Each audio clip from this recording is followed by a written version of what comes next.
So what's good guys? So may kukunin tayong sapatos ngayon. Boss, may transaction tayo ngayon. Pupuntahan lang natin yung sapatos natin mga bossing. So sana dalawa yung maging transaction natin yung sapatos ngayong araw. Kasi yung isa parang lalamove ata, ayun, not sure. Pero sana po. Laban lang.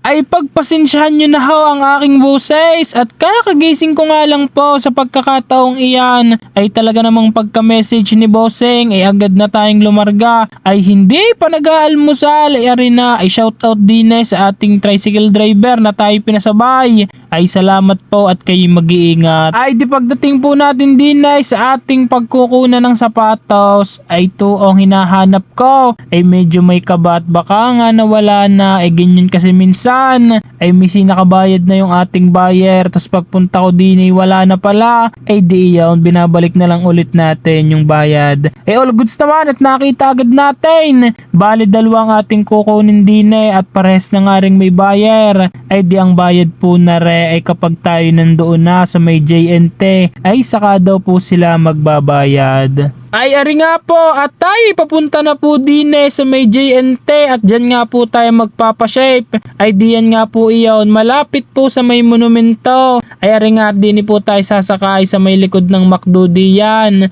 At dyan nga po ang sakayan palipa. Ay dapat nga po iisa lang talaga ang ating katransaksyon ngayon. Ay kaso nga lang po yung may nag-message sa akin pagising ko kung available pa daw yung ating sapatos na iyon. Ay buti na lang at madaling kausap si Bossing ay di aray at tayo ilalarga na nga ay talaga namang hapit na naman kauma-umagahang aray ay ang ating mga buyer ay from Cabuyao, Laguna po at yung isa po ay from Davao City pa. Ano gang layo naman ng naaabot ng ating sapatos na aray ay mas pinili ko na nga lang pong mag-jeep para tayo makatipid naman sa pamasahe at magkano lang 3 silang ay kung magta-tricycle tayo si Quinta din ay di pambibili na lang natin ng soup drinks at tinapay ay nakakain pa tayo. Ari nga po tayo bumaba na din sa may monumento ay nandito lang naman po kasi ang JNT sa may tabihan diyan ay di tayo tatawid na lang din ay wag lang sanang mabangga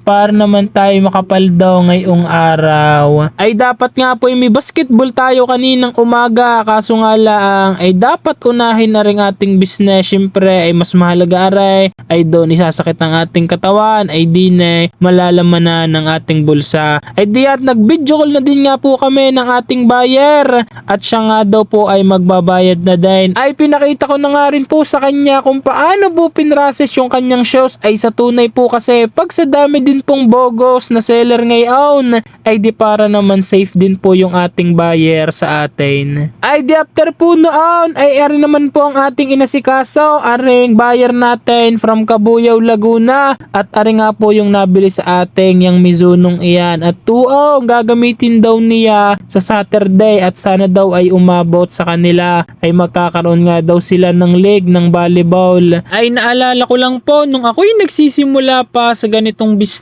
ay napakaraming hindi po nagtitiwala ay marahil na din po siguro ay bata pa sa karanasan ay lagi ko lamang pong iniisip na walang nagsimulang mahusay na agad ay digay tulad po ng isang bata na sa unay kailangan munang gumapang bago lumakad ay gayon din po ang ating negosyo kung minsan ay nadadapa pero dapat ay lumalaban laan. Ay wag po tayong makinig sa mga taong wala namang ambag sa ating buhay at patuloy lang po tayong mag-focus sa nais nating marating sa ating buhay. Ay paano po? Hanggang sa susunod na lang ulit mga bossing. Thank you!